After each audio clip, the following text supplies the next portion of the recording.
and God will generously provide all you need. Then you will always have everything you need and plenty left over to share with others.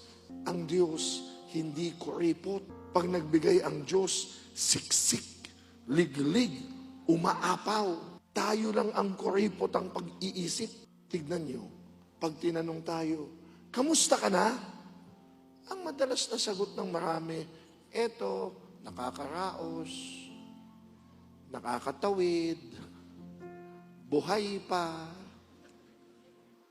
Ang liit ng tingin natin, hindi ba? Yung makaraos lang, makatawid lang. Kaya, alam niyong teacher ako, di ba? Pag tinatanong ko mga estudyante ko, ano ang pangarap niyo sa buhay?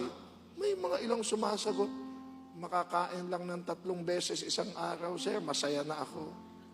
Ay, sabi ko, ba't nag-aaral ka pa? Kahit di ka mag-aaral, pwede ka na kumain 3 beses ang araw. Mangarap ka naman makapag-merienda man lang. Pero hindi yun eh. Takot ka bang sumagana? Takot ka bang sumobra? Ay, ayoko ng sobra-sobra ang biyaya ko. Tama na yung sapat.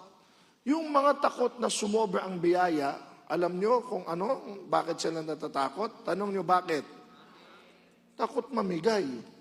Bakit takot kang sumobra biyaya mo kung alam na alam mo namang pwede mong ipamigay yan? Amen?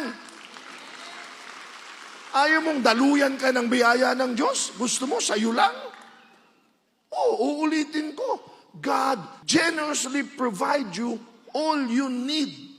Ipagkakaloob niya lahat ng kailangan mo. Kailangan. Sabihin nyo, need. Ayan. Binawin ko lang, iba po yung need sa want. Pagkakaloob din ng Diyos yung want mo sa tamang panahon at kung ito'y makakaigi sa'yo. Pero sinasabi dito, need. Ibig sabihin, pangangailangan. Bakit? Hindi lang pangangailangan mo. Sobrahan pa niya. Gusto ng Diyos, sobra-sobra, umaapaw. Bakit? Ayun o. So you will have plenty. Sabihin nyo, plenty. To share with others. Dadaluyan ka ng Diyos ng kanyang biyayang umaapaw. Yan ang Diyos natin. A God of abundance. Kaya kung di natin bubuksan ang ating mga isip, ang ating mga puso, ang ating mga kamay, ang ating buhay sa buhos ng biyaya ng Diyos at liliitan lang natin ang ating pag-iisip, sayang. Sabihin nyo, sayang.